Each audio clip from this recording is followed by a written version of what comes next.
Kasih karunia dan damai sejahtera dari Tuhan Allah Bapa kita dan dari anaknya Tuhan Yesus Kristus menyertai kamu sampai selamanya. Amin. Selamat hari Minggu Bapak Ibu Saudaraku yang terkasih dalam Yesus Kristus. Dengarkanlah firman Tuhan hari ini dari Ulangan 30 ayat 15 sampai dengan ayat 20. Tapi saya akan bacakan mulai dari ayat 11. Demikianlah firman Tuhan. Kehidupan atau kematian. Sebab perintah ini yang kusampaikan kepadamu pada hari ini tidaklah terlalu sukar bagimu dan tidak pula terlalu jauh. Tidak di langit tempatnya, sehingga engkau berkata, siapakah yang akan naik ke langit untuk mengambilnya bagi kita dan memperdengarkannya bagi kita, supaya kita melakukannya. Juga tidak di seberang laut tempatnya, sehingga engkau berkata, siapakah yang akan menyeberang ke seberang laut untuk mengambilnya bagi kita dan memperdengarkannya kepada kita, supaya kita melakukannya. Tetapi firman ini sangat dekat kepadamu, yakni dalam mulutmu dan di dalam hatimu, untuk dilakukan. Ingatlah, aku menghadapkan kepadamu pada hari ini kehidupan dan keberuntungan, kematian dan kecelakaan.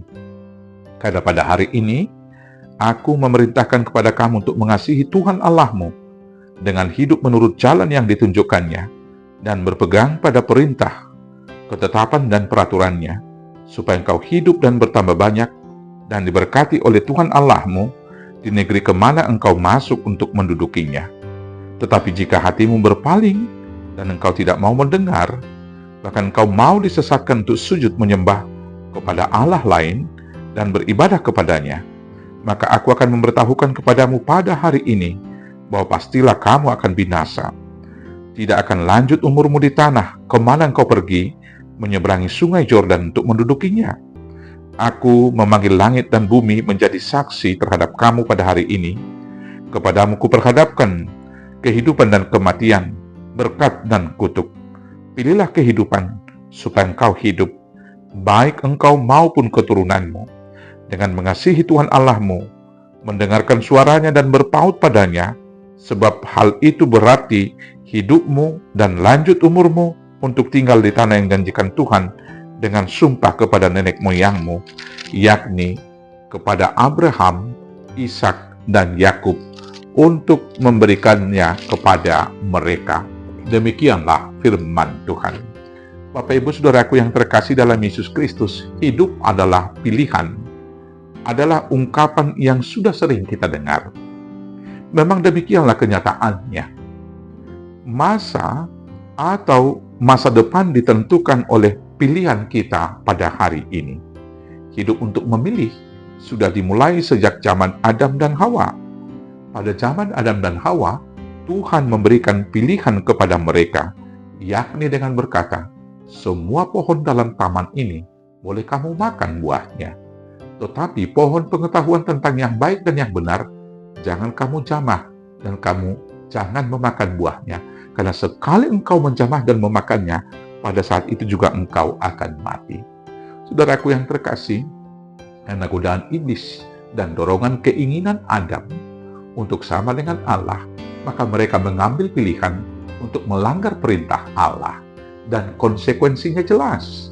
Mereka diusir dari Taman Eden, maka kemudian mereka jatuh kepada kebinasaan, dan untuk melanjutkan regenerasi yang berikut, menjadi perjuangan hidup dan mati. Singkatnya, melanggar perintah Allah, jatuh ke dalam dosa dan kebinasaan. Selanjutnya dalam perikop khotbah hari ini, Allah memberikan pilihan kepada umat Israel melalui Musa. Di ayat 15 dikatakan demikian, ingatlah aku menghadapkan kepadamu pada hari ini, kehidupan dan keberuntungan, kematian dan kecelakaan. Diulang lagi di ayat 19 dengan berkata, kepadamu kuperhadapkan kehidupan dan kematian, berkat dan kutuk. Pilihlah kehidupan supaya engkau hidup. Bapak Ibu Saudaraku yang terkasih, untuk melakukan itu, perintah itu tidak di langit, dan tuntunan Tuhan itu tidak di seberang laut, dan semua ketentuan dan Taurat-Taurat Tuhan itu tidak jauh untuk diraih oleh manusia, tetapi di mulut dan di hati manusia. Maka pilihannya tergantung kepada kita, karena Tuhan sudah memberikan kebenaran itu di hati kita, Tuhan sudah memberikan kebenaran itu dalam pikiran kita, Tuhan sudah memberikan kebenaran dan jalan hidup itu pada semua fakta kehidupan kita. Karena itu, mari kita memilih. Dan itu juga yang dikatakan kepada umat Israel. Memilih kehidupan bagi umat Israel berarti yang pertama mengasihi Tuhan Allah dengan cara, yaitu hidup menurut jalan yang ditunjukkannya. Kemudian berpegang pada perintah dan ketetapan dan peraturannya, dan tidak menyembah Allah lain. Sejarah Alkitab dan sejarah Israel telah membuktikan kebenaran firman Tuhan. Apabila umat Israel menuruti jalan dan ketetapan Allah, maka mereka akan selamat dan diberkati. Tetapi sekali mereka berpaling dan menuruti keinginan hati mereka dan menyembah ilah-ilah yang lain, mereka akan jatuh kepada kebinasaan dan dihukum oleh Allah dengan begitu berat. Saudaraku yang terkasih dalam Yesus Kristus, hari ini Allah menawarkan pilihan itu juga kepada kita, yaitu hidup atau kematian, berkat atau kutuk. Manakah yang akan kita pilih? Tentu saja, sebagai umat beragama dan sebagai orang percaya, kita akan memilih kehidupan. Untuk menentukan pilihan, kita harus memiliki modal, yaitu pengetahuan akan yang baik dan yang buruk. Untuk itu, Tuhan sudah memberikan modal itu, firman Tuhan yang ditulis dalam loh hati kita. Karena itulah Tuhan tadi mengatakan di ayat 11 demikian, sebab perintah ini yang kusampaikan kepadamu hari ini tidak terlalu sukar bagimu dan tidak pula terlalu jauh. Tidak di langit tempatnya sehingga engkau berkata, siapakah yang akan naik ke langit untuk mengambilnya bagi kita dan memperdengarkannya kepada kita, supaya kita melakukannya. Juga tidak di seberang laut tempatnya sehingga engkau berkata, siapakah yang akan menyeberang ke seberang laut untuk mengambilnya bagi kita dan memperdengarkannya kepada kita supaya kita melakukannya. Tetapi firman ini sangat dekat kepadamu, yakni dalam mulutmu dan di dalam hatimu untuk dilakukan.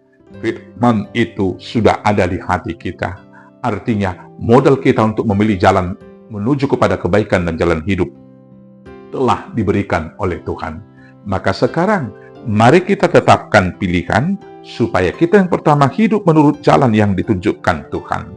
Saudaraku yang terkasih, sering sekali kebenaran sudah kita ketahui, tapi karena keinginan kita melebihi apa yang kita butuhkan, maka dengan sadar kita melanggar ketentuan dan hukum Taurat dan kebenaran Tuhan, sehingga kita jatuh ke dalam dosa. Itu yang lakukan Adam, dan itu yang lakukan oleh manusia berulang-ulang. Tapi hari ini, sebagai umat percaya, mari kita memilih hidup menurut jalan yang ditunjukkan Tuhan, bukan dipandu oleh keinginan kita yang tidak terbatas. Hidup menurut jalan Tuhan berarti memuliakan Tuhan. Hidup kita harus bertujuan untuk memuliakan Tuhan. Maka segala sesuatu yang kita lakukan hanya untuk memuliakan Tuhan. Kita memuliakan Tuhan dengan cara tetap hidup rendah hati, merendahkan diri, dan menceritakan semua kebaikan-kebaikan Tuhan. Memuliakan Tuhan yang kemudian yang kedua adalah hidup berdampak. Panggilan orang percaya adalah diberkati untuk menjadi berkat. Artinya hidup harus berdampak baik kepada sekitar kita. Karena kita adalah garam dan terang dunia. Karena itulah Paulus mengartikan hidup ini dan memaknainya dengan berkata, karena bagiku hidup adalah Kristus dan mati adalah keuntungan. Tetapi jika aku harus hidup di dunia ini, itu berarti bagiku bekerja memberi buah. Filipi 1 ayat 21 sampai dengan 22a. Maka sekarang sekaligus menjadi evaluasi bagi kita. Apakah kita sudah hidup untuk memuliakan Tuhan dengan cara hidup kita berdampak baik, berdampak positif bagi keluarga, bagi persekutuan di gereja, bagi masyarakat sekitar, dan juga bagi bangsa dan negara? Kalau kita belum membawa dampak baik, maka hari ini kita harus memilih memuliakan Tuhan dengan membuahkan buah-buah yang baik. Yang kemudian, Bapak Ibu Saudaraku yang terkasih, hidup menurut jalan Tuhan berarti hidup menurut teladan Kristus. Hidup menurut jalan Kristus, kita harus memilih pertama sekali hidup berdamai dengan semua orang. Hidup berdamai adalah pilihan bagi kita. Maka karena itulah Paulus mengatakan, sedapat-dapatnya kalau itu tergantung kamu, usahakanlah hidup berdamai dengan semua orang. Bapak Ibu Saudaraku yang terkasih, Yesus Kristus memilih hidup berdamai, walau semua orang tidak mau berdamai dengan Dia. Dan itulah tugas panggilan umat percaya, mendamaikan diri dengan Tuhan, dan berdamai dengan alam sekitar. Walau tentu orang sekeliling kita belum mau berdamai dengan kita, tapi tugas tanggung jawab kita adalah kita harus mau berdamai dan mendamaikan diri dengan sesama kita, bukan memilih bermusuhan.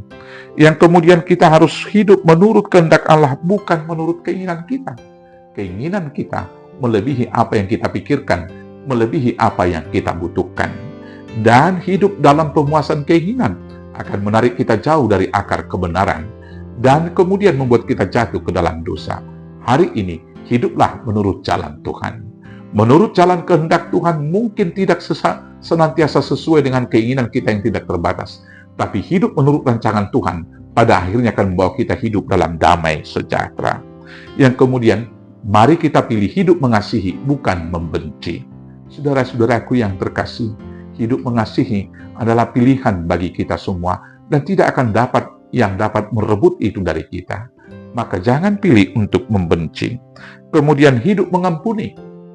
Tuhan Yesus telah menyatakan itu bahkan ketika dia disalib dengan berkata, "Ya Bapa, ampunilah mereka sebab mereka tidak tahu apa yang mereka perbuat." Demikianlah hidup kita dipanggil, kita harus mau mengampuni, bukan memelihara dendam. Dan kemudian hidup bersyukur, bukan bersungut-sungut. Saudaraku yang terkasih, kebahagiaan hanya dapat kita raih dengan bersyukur. Orang yang bersungut-sungut tidak akan pernah merasakan kebahagiaan, karena dalam segala hal dia senantiasa merasa kekurangan. Kemudian hidup percaya kepada Tuhan adalah pilihan bagi kita. Maka kita jangan mengikuti tren dunia yang semakin banyak tidak percaya dan kemudian menjadi ateis. Dan kemudian pilihlah hidup setia, bukan berubah-ubah dan berkhianat kepada Tuhan dengan menyembah ilah yang lain. Yang kedua, berpegang pada perintah dan ketetapan Allah berarti komit dan tidak berubah-ubah, walaupun hukum dunia, dan kemudian kebenaran-kebenaran sosial, dan selanjutnya standar-standar kebenaran yang ditetapkan manusia berubah-ubah, tetapi sebagai orang percaya, kebenaran itu harus tetap kita ukur dan kita letakkan di atas kebenaran firman Tuhan. Sehingga yang memerintah hidup kita adalah otoritas kebenaran firman tersebut, yang kemudian tidak menyembah Allah atau ilah-ilah yang lain. Yesus adalah satu-satunya jalan menuju kebenaran, menuju hidup, dan juga menuju kekekalan. Maka jangan pernah mempertuhankan pikiran sendiri, jangan menyembah materi, dan juga menyembah ilah-ilah yang lain. Bapak Ibu Saudaraku yang terkasih dalam Yesus Kristus, saya mendoakan semua jemaat Tuhan supaya memilih jalan kehidupan.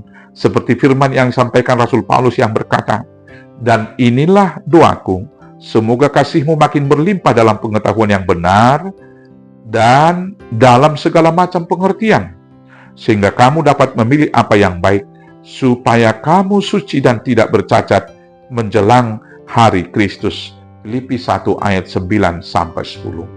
Maka hari ini tetapkanlah, pilihlah kehidupan, pilihlah jalan kebenaran, maka kamu akan panjang umurnya, kamu akan diberkati, dan selanjutnya kamu akan memperoleh hidup yang kekal di dalam Yesus Kristus Tuhan Juru Selamat kita yang hidup. Amin.